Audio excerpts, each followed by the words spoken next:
I think we're live right now. Yes.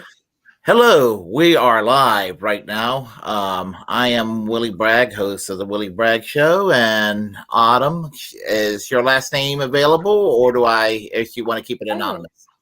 Oh yeah. My last name is Boone. Okay, Autumn Boone. Yeah, we known each other for a few years. I went to East Carolina, and she's at East Carolina currently, and so we've been talking about basically activism then and now on campus, and basically a lot of the politics that makes up this country today. And Autumn remembers, I'm very interested in politics. so anyway, Autumn, I'm gonna let you start with regard to activism on the campus, because that is a microcosm of what's going on in the country right now, and we'll see, we can kind of size up on how everything goes from here. Okay. Yeah. Well, to begin with, I think when Trump was in office, it created a lot of situations on campus. Like for example, the "Make America Great" hats. You saw a lot of people wearing them, and that personally, it made me uncomfortable. And it was just so many instances, and I'm and I originally never I was into politics, but I feel like I became heavily into it like when the Black Lives movement came forward, because it's like I got offended. Like, what do you mean? Like, my life doesn't matter, And if you know like why they made it and stuff, it was just Black people were dying at a large rate, and I'm Black, and it was just a lot going on.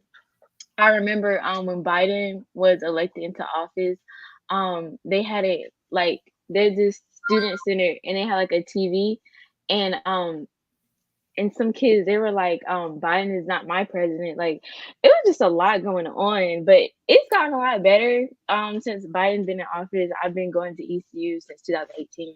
It's gotten a lot better, but it was a lot going on at first, a lot. Well, I remember Trump was quite a strange bird when he got elected. Certainly no champagne corks were popped when he got elected.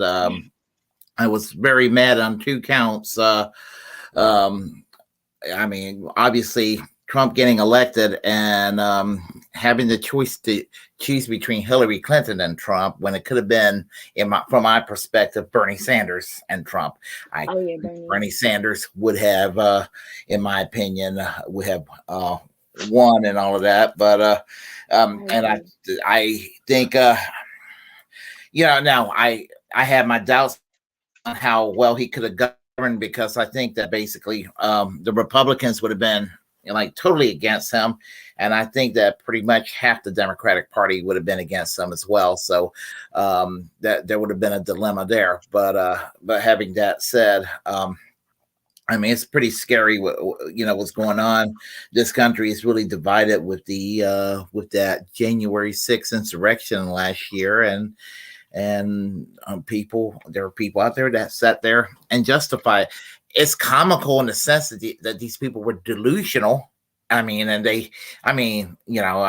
got up after working graveyard shift. I woke up and saw that on TV, and I was just flabbergasted. I was like, pardon my language. I was like, is this fucking real? I mean, Right. yeah. I mean, so, but I tell you, the politics was very dead on the campus when I was there in the 1990s.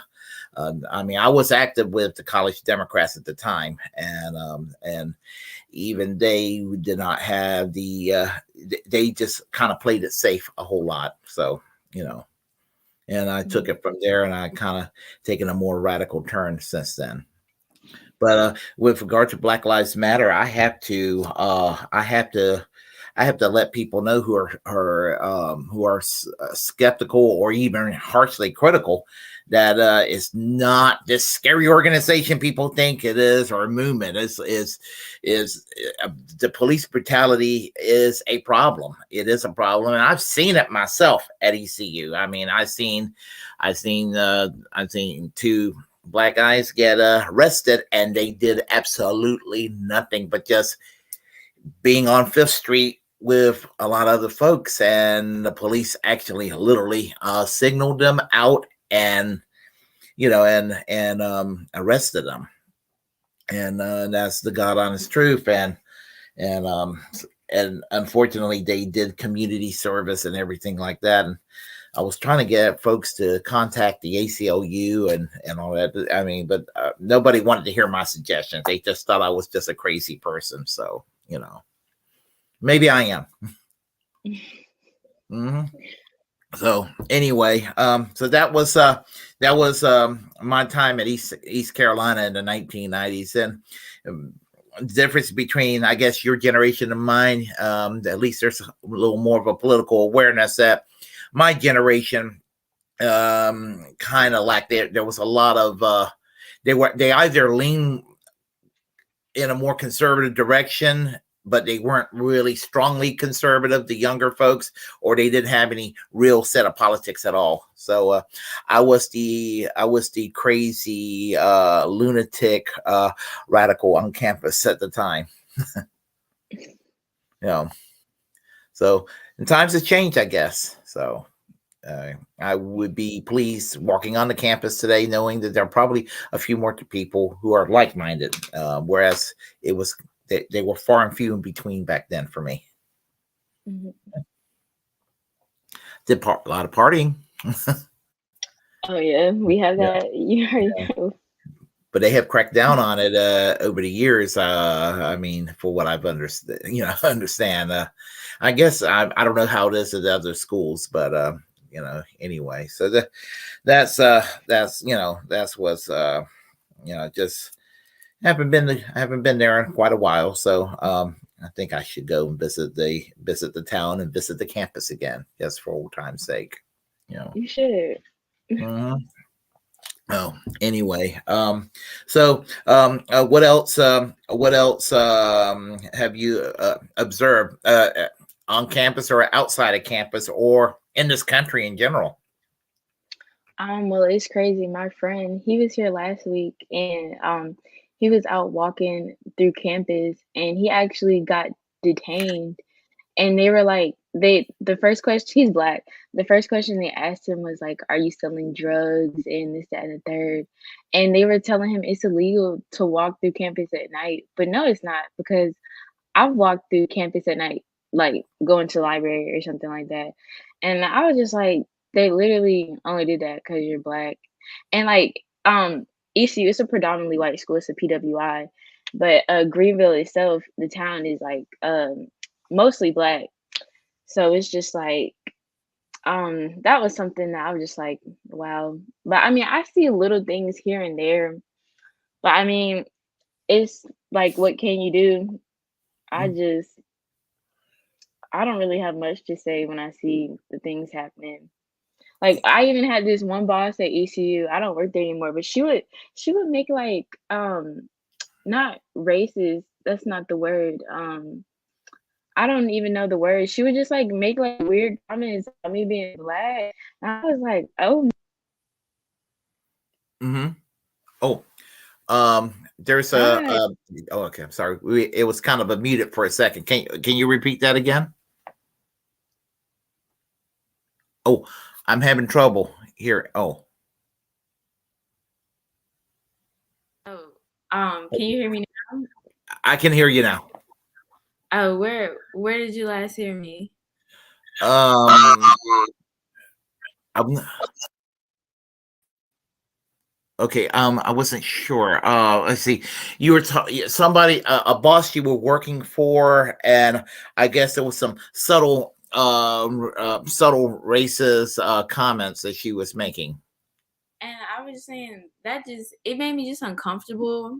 But I mean, I know that's my reality, like as being black. Like, of course, I'm gonna run into that. I was just I had never ran into that before, so I was just shocked, kinda.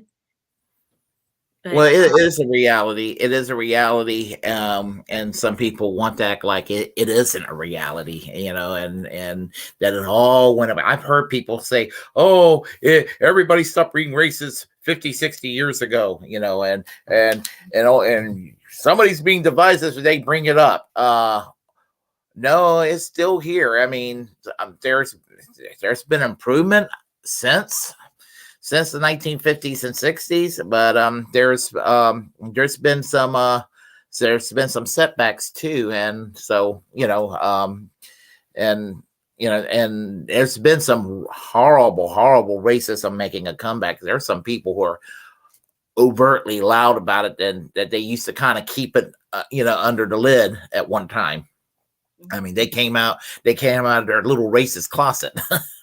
yes, Yeah. like literally, my sociology class taught me that, those who have privilege, they don't recognize they have privilege because they lived their whole life with privilege. And my dad, he often says the best thing about Trump coming into office is that he revealed who all the races are. And I agree with him. Like, they're very proud. They wave the flag, and I'm like, okay. Now, I will say this about Trump. Mhm. Everything you're saying is pretty true about Trump, but as far as those dog whistles were being swirled around by previous Republican candidates for president. Not saying every Republican's a racist or what have you, but I'm saying usually a lot of Republican candidates running for office, they use the little subtle dog whistles, and it doesn't really take a rocket scientist to read between the lines. They know what they can't say, but they know what they can kind of imply and get away with it in polite conversation, in polite society, rather. Yeah. And And then, I'm sorry. go ahead. Oh, and then he was talking about building that wall, right? Like, Mhm. it was a lot going on. Like, Well, that wall that they talk about and everything. I mean, here's the thing. There is not an immigration problem. There is a dilemma, and the dilemma is America. The way America bullies a lot of countries in Latin America. They use economic bullying measures, and they make life so tough for many countries over there that they come over here trying to have a better life. And all of that. And honestly, the best way to solve that problem, who I don't like the term illegal, but those who are here, and now those that came here, that they are in quote unquote gangs that are like really terrible folks. Yeah, I mean, I don't have a problem with sending the MS-13 gangs back, but the majority of the people who are here, just provide amnesty, and that's because when you do that, you're expanding a taxpayer base, and they're contributing to the economy that way. And that way, you don't have companies paying people under the table and driving wages across the country downward. And that's what's been going on. Too much of that over the years. And here's the thing: another caveat to this: a lot of these people who are complaining about people jumping over to the border, a lot of them they say that to get their base all happy, but a lot of them are tied in with corporations, and they like the wages being downward, spiraling downward and downward. So they're a little bit disingenuous. They try to have their cake and eat it, in other words. Just something I've noticed, an observation I made. I think that's a good observation. Yeah. So and so anyway, as I said, I think that there needs to be reforms and all of that. I mean, there's no need to have this ICE organizations that where people are in paramilitary and everything over the borders. You already had customs. Customs takes care of these things, and you don't have to have a paramilitary border between Mexico and the United States. They're not a quote unquote enemy or anything like that. Mm-hmm. Yeah, I mean, so it's ridiculous. It's ridiculous how people, you know, like to demonize a whole groups of people. Yeah, it's Yeah, not great. yeah. So yeah, and instead of a wall, I mean, let's have health care for people. let's have, let's spend Exactly. money. Yeah, yeah. Let's do things like that. Let's have a jobs program for people. I I mean, heard, huh? oh, okay. Oh, no, I was just burping. I had a little something earlier. I was just saying, healthcare in America is so bad. Like, I saw this man. He was talking about prison. He said most people who go to prison, like, their first time seeing a dentist is like when they go to prison. That's what he said. And then I heard this man, he robbed a bank of $1 just so he could get like free healthcare in prison. He's I've like, had they had somebody tell me they told me it's like you think that somebody who goes to prison should they be able to get free health care and free dental work when an average man and woman out there in the country cannot afford it? I said, well, here's my answer. Make everybody have access to it, whether they're a prisoner or whether they are out there free out there. Let everybody have access to healthcare like they do in other countries. I mean, and stuff. I've been to the UK and I mean they have a wonderful system, the National Health Service, and I mean healthcare is absolutely as close to free as possible. All you have to do is just hand your card at the hospital or at the doctor's office, and they take care of the rest. And medicine, they call chemists over there at the pharmacy. You pay very little, in some cases, zero to very a few, like maybe a few pounds. That's about it. Whether it's insulin or whatever kind of drugs, but here everything is like weird prices, and it's a sliding scale. And if you got the insurance if you got insurance, you have 1,500 insurance companies doing things different ways. It's a really messy system we have here in this country, and they're yeah, I'm not saying it's perfect, but I prefer their situation over ours. Same.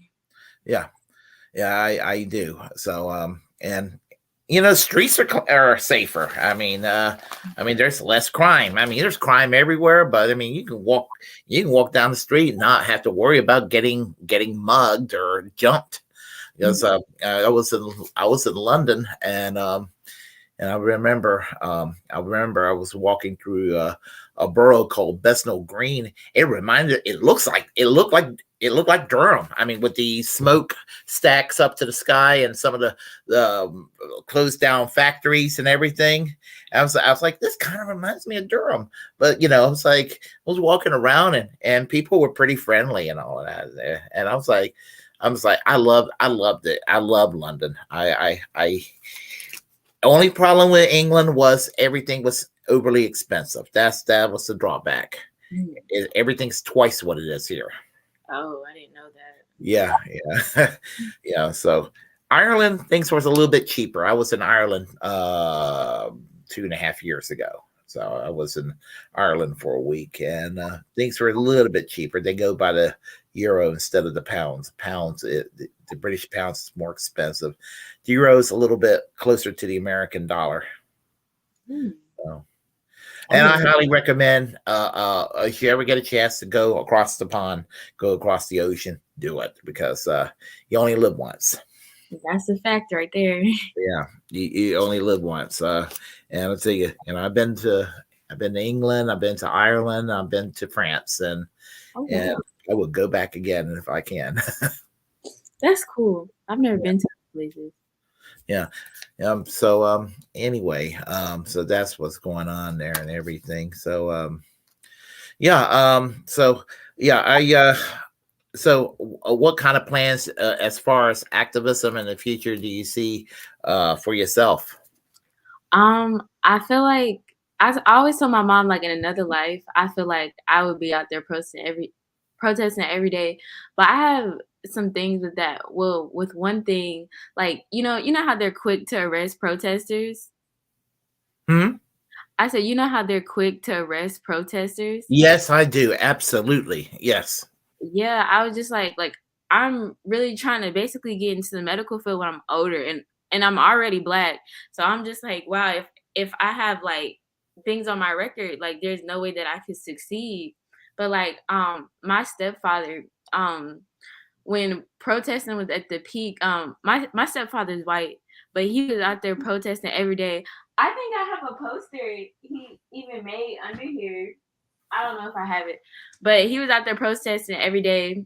And then what for my future plans of activism, I guess I can continue like doing things on campus. Like they have little clubs. I saw this one club, this boy, he was talking about like police brutality against Blacks, and everything he was saying was just really hit close. Like I feel like that's what I would do, but I feel like I'd be too scared to like protest or like do anything major. But like the safe stuff I'll do. I remember I went to one protest. It was a protest against exclusion of third party candidates at Wake Forest University in 2000. It was the Bush Gore debate, and we were protesting against exclusion of third party candidates, and there were a lot of people out there protesting, and they had their little pet causes and all that. And because there was a series of with the World Trade Center, there was a lot of protests in Seattle, like a year earlier, and so a lot of that was pre 9/11. So there was actually a lot. It was almost looking like the 60s again in some ways. And there was a lot of highway patrolmen. They hired out there with riot shields, tear gas canister. And I was like, holy crap. I mean, they looked like they were ready to they looked like they were ready to knock us down. I was like, oh no. No, nothing came of it. But it was they did look a little bit intimidating, you know. I was concerned. I was very concerned. But yeah, with the protests, there like various states have trying to find ways to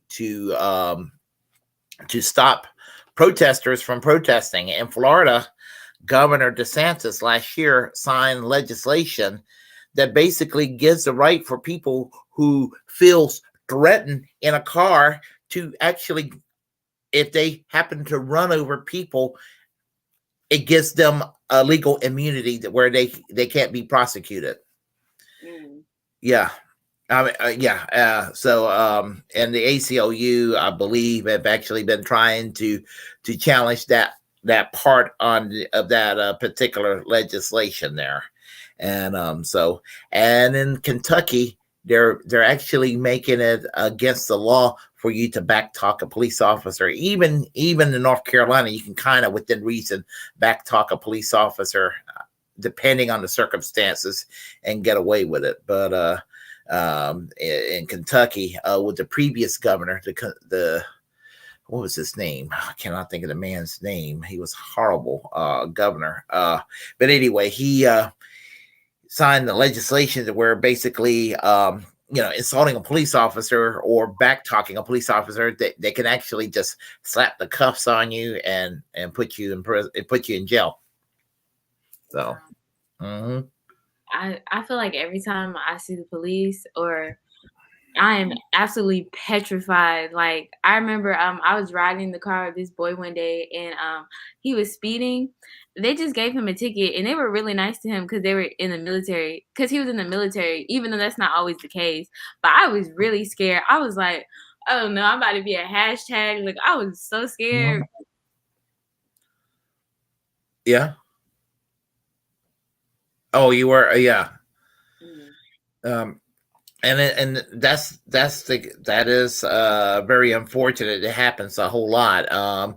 And you think with the body cameras and everything, and you think that with a lot of publicity and people with phones videotaping this, you think that the cops would make an effort to be a little more well behaved, and you still see like several times a month on TV, some event or another. I'm just like, wow. And they still got the nerve to do this. And we're talking about pulling somebody over who's actually they're not even back talking or anything like that. I mean, and I don't know if the cop is in a bad mood or whatever. They just pull the person out of the car and just rough them up and all. So, and it's unfortunately a thing. And I mean, I'm not trying to make everything. I hate to make it so that it's always about race and all that, but I mean, honestly, it's just kind of like it's just kind of like it just. I mean, objectively, if you're looking at it, that's what it is with some of these people in law enforcement. And I don't even want to say everybody in law enforcement is like that either, but there is enough profound bad apples out there that it is a definite problem. Yes. Yeah. And so there needs to be serious reforms and everything in law enforcement. I agree. Like, have you ever heard, like, when people bring the argument that we should defund the police? Like, I agree, because when they say defund the police, they talk about like pouring it into like stuff that needs it, in the community. Unfortunately, the term they had the right wing have actually used that term to convince people that they have done away with law enforcement in big cities around the country. I said no, they have not, and I think they should have used a different phrasing, because that was a little bit too easy for the other side to go and to exploit.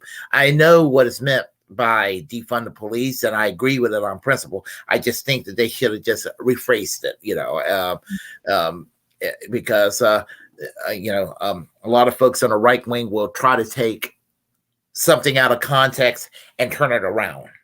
And they do it every time. I've seen it over the years, especially Fox News and One American News Network, which is 100 times worse than Fox News. What's that? You never heard of One American News Network? No, I think I've heard of Fox being really bad. Oh, Fox is tame compared to a lot of the people who felt like Fox have sold out. They started going to One American News Network, and they started going to Newsmax. That's where all the crazies go these days. So, I mean, that's where they started going. Previously, they were all like around Fox News 20 years ago, 10 years ago even. But in the last few years, they just started going over to OANN and Newsmax, and that's where they congregate. Oh, there's still a lot of crazies on Fox, but they're less crazy compared to they're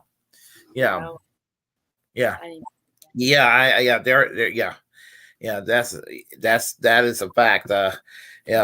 You have to hear some of the stuff that I've heard. One person was commenting on the so-called election fraud of Joe Biden, and saying that they should go and round up all these people that stole the election from Donald Trump and have them executed. And they were saying that on One American News Network.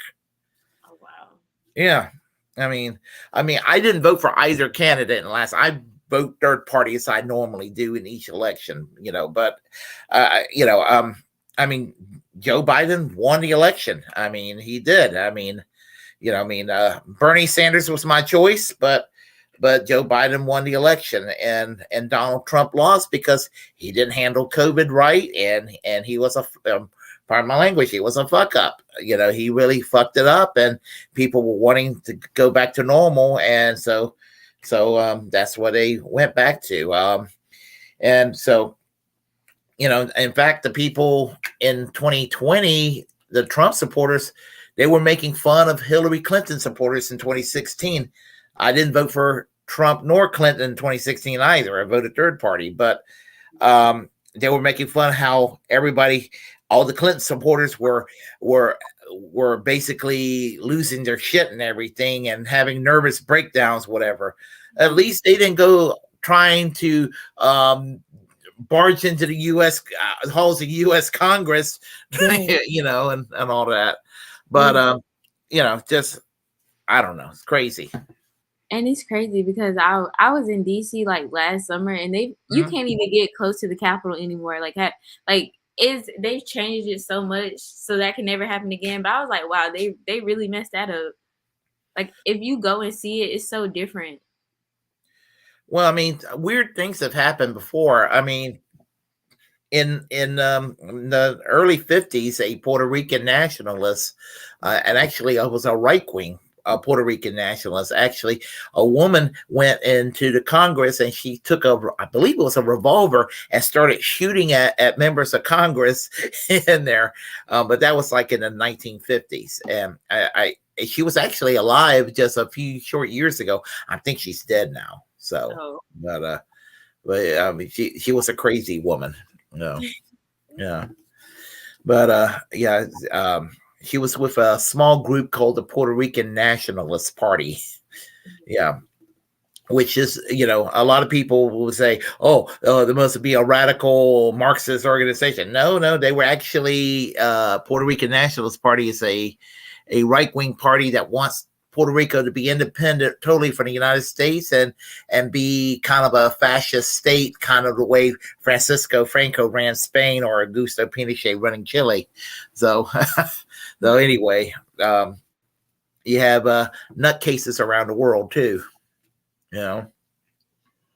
Mm-hmm. So anyway, when you graduate, are you going to remain in North Carolina? Or are you planning to move elsewhere or what? When I graduate, yes, I will remain in North Carolina because I plan to go to graduate school.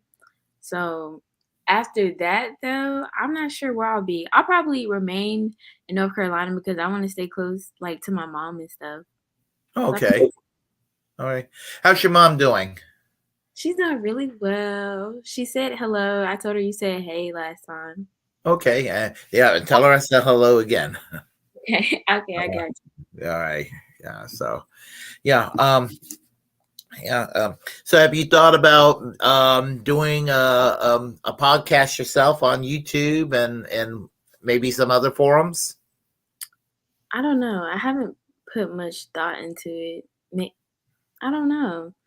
Like when you do like podcasts, does it involve like arguing with people? Like, I mean, just basically, if you have something to say and you're passionate about it, just grab some notes and some whatever things aid you want to visual aid or videos you want to share and share it with your audience, and that's the way I've been doing it. And I mean, I don't consider myself a journalist or anything. I mean, I consider myself commentator, and I just kind of want to do commentary on what I see and what I like to see done about things, and even offer past historical insights as to how it relates today and everything like that. Oh, I get what you're saying. Like the true crime podcast and stuff like that. Yeah. So I mean, and I did this because I've been very consumed with for years with watching a lot of independent voices do this sort of thing. I was like, you know what, maybe I should do this myself too. So, and I've been enjoying this. So, and I think I usually try to encourage other people to do it. So, because it's satisfying, and I think that the more voices out there that exist, you can kind of challenge what I call corporate media, because what corporate media has to offer is nothing to of merit or value to people, because they don't want to talk about what's really going on in this country. Mm-hmm. Yeah, they like to keep certain topics off limits. Mm-hmm. Yeah. Agree. Yeah, it was one of the reasons. One of the reasons I go on and on sometimes about Bernie Sanders is he forced the national conversation that the mainstream politicians and the media did not want to have, and for that I'm grateful, and so I want to keep that conversation going, and just and it kind of connects to what we've been talking about, so.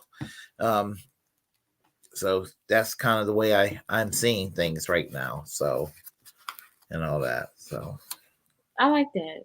yeah, and I've been doing this for a little over 2 years now, 2.5 years. Started in February 2020, and so it's improved since my first earliest days. I don't know if you've seen my really early videos, but it's improved. I'm not saying it's great, but it's improved. But good Lord, you ought to have seen it in the early days. They were just they were just quite a spectacle. I seen one you sent me. You sent me one during the peak of the pandemic, and I watched that one. It was really good. Oh, okay, yeah. I had a lot to say during the pandemic. I mean, just because there was a lot of people not exercising common sense across the spectrum, and everything, and just it's just like it's very simple. It's very simple. Just give everybody a check that's been laid off work. Just give everybody a check that's been laid off work. That's all you have to do, and then and then we can isolate this virus and kind of get things back to normal. And and then I get into arguments about people with the vaccine. I mean, I think that people should take the vaccine, but I'm not going to judge somebody they don't. But I get it from both ends. I get it from people who said, no, everybody should be vaccinated on one hand. On the other hand, I get it from folks that when I said I'm vaccinated, but even though I say it ought to be up to the individual, they'll tell me that I am just a sheep because I was willing to get myself vaccinated. I'm like, whatever, So it's ridiculous, the lecture I get from all sides on the issue of the vaccine. Yeah, I think that people should. I think people's common sense should dictate that they should get vaccinated, but I don't think they should be, necessarily forced to. I think that maybe financial incentives, if somebody get vaccinated, I think they should probably get maybe $1,000, give $1,000 to everybody to get that gets vaccinated. I think some people who don't want to be vaccinated, they'll become supporters of vaccination real quick. Exactly. Mm-hmm. I remember they were making vaccinations mandatory to a lot of things. Mm-hmm. Mm-hmm. Yeah, I mean, so just I mean, and the mask, I mean, I don't. Sometimes I wear a mask. I mean, if I'm in a place filled with like 100 people, and I'm like, crowded place, yeah, I'm gonna slip a mask on most of the time. Did you see so many people were getting mad online because they had to wear a mask? I was like, wow. Did you see that? Yeah, well, people got I didn't wear a mask at first. I mean, at first I was a little skeptical. I mean, the first couple of months. I mean, and then people started getting sick all over the place and dying, and I was like, I better start wearing this thing. But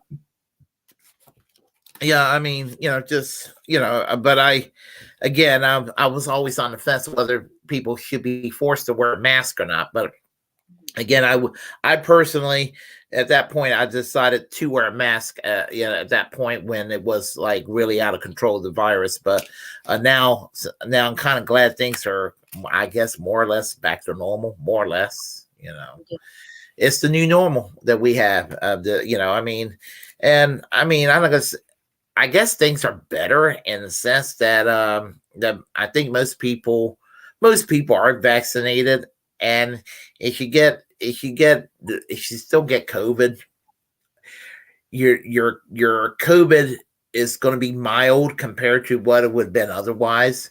I think there'll be a hell of a lot more dead people around if that vaccine wasn't available. So that's a fact right there. Yeah. So there is that. So but anyway, yeah. So yeah. Let's see. Anything else on your mind?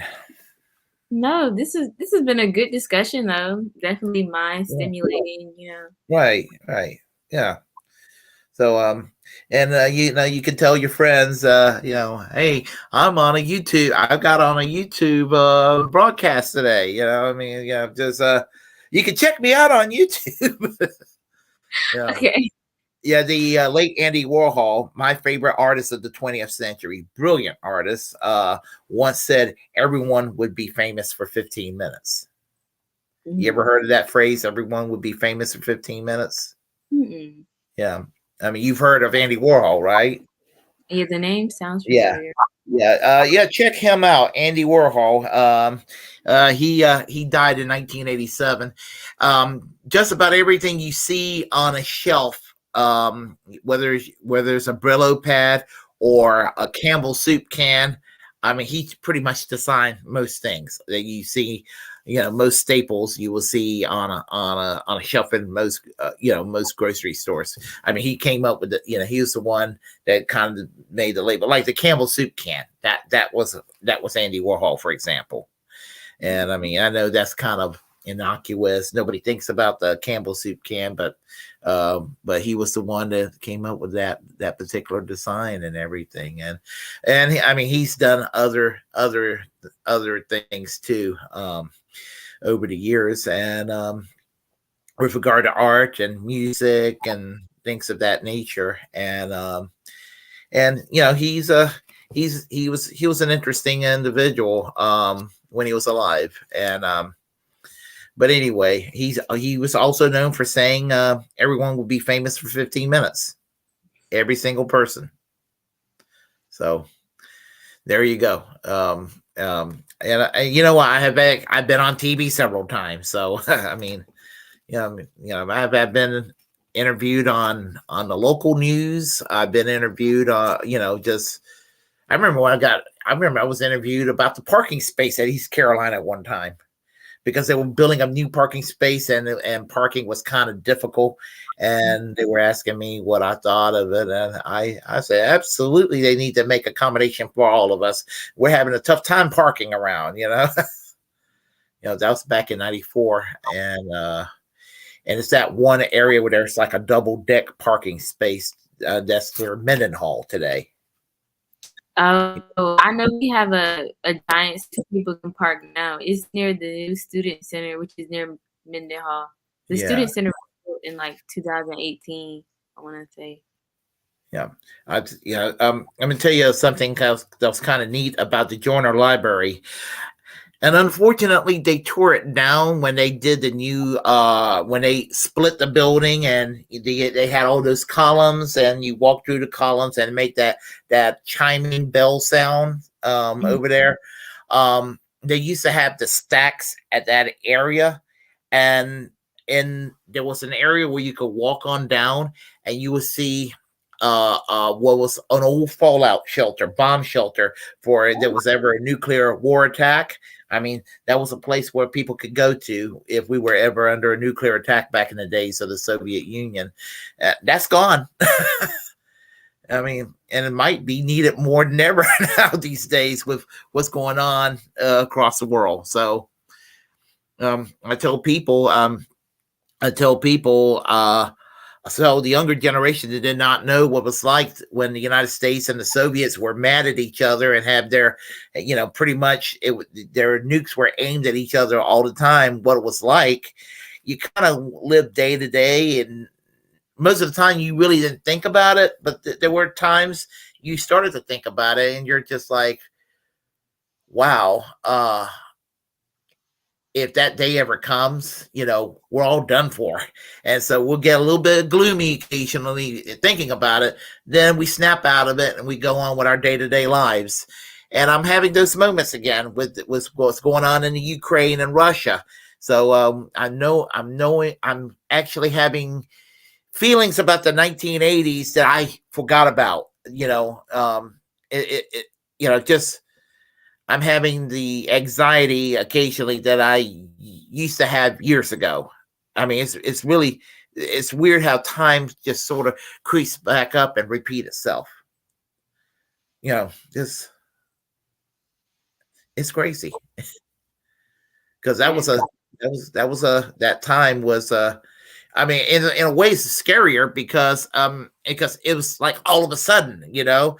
I mean, I grew when I was growing up, I got sort of nurtured into this knowing what this normal was like, but all of a sudden, it just dropped on our lap, and all of a sudden, all I'm like reliving the 1980s again. I mean the 1970s and 80s because I was really young when I got that concept in my head when my dad was explaining it to me. And so there's that. So we have a chat line here. Do you know that, Autumn? No, I didn't. We have some people dropping by the chat line. Oh, I can't even see it. Yeah. Well, you'll see it later on once everything is up when you look at it later on. It's PH Sicko. Yeah, we have first one is Kevin Toohey. He says here, you'll see it maybe there. The Canadian truckers are a good example of activism. I don't care where the funding comes from or what the motive is. The idea to make noise. Well, I'm kind of mixed on the truckers. I'm kind of mixed on the truckers. I know their lives are kind of made hard, but sometimes I felt like some truckers were trying to make a culture war out of this. So I think it depends on which truckers. It just depends on which truckers and which group were supporting the truckers. Let's see here. PH Sicko. Hey, hello, lady and gentlemen. Hey, how are you doing today, PH Sicko? Let's see here. OANN is like Fox on meth. Oh gosh, tell me about it. The Green Party is the only party with any sort of working people's concerns are addressed. The People's Party would be a close second. Yeah, and PH X Sicko, do you hear about Sam Cedar possibly challenging Jimmy Dore as a presidential candidate in the primaries for the People's Party? I mean, I know he's doing that to kind of piss off Jimmy Dore, but I don't know if you've heard about it. But anyway, let's see. We still have people dying of COVID here in California, and our numbers are climbing for Orange County. Let's see. Yeah, the Campbell's soup is the most recognizable of his work regarding Andy Warhol. Let's see. Let's see here.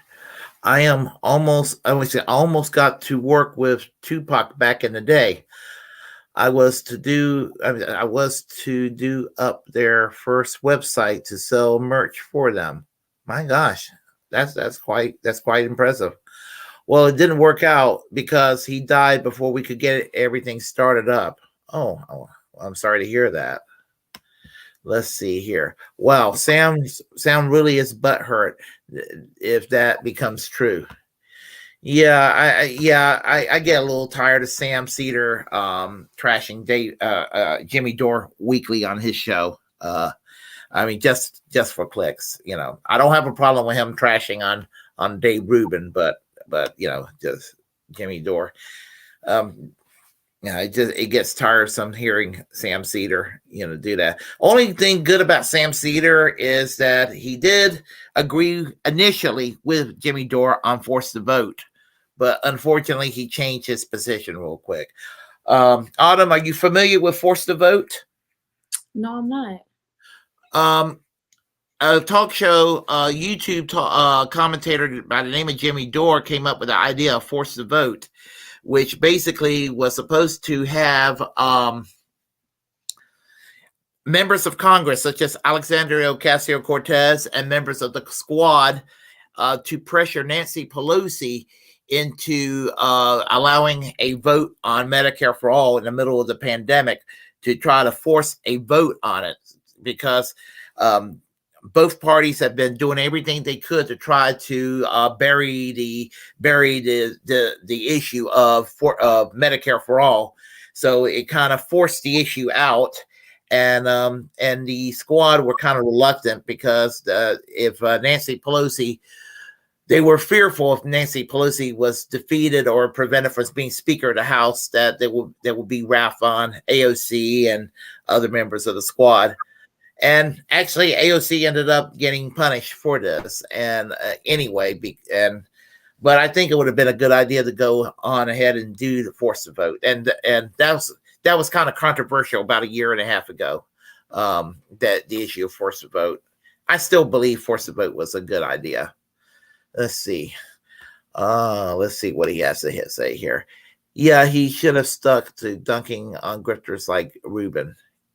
Yeah, I agree. Yeah, go after Dave Rubin. I'm fine with that. But anyway, yeah.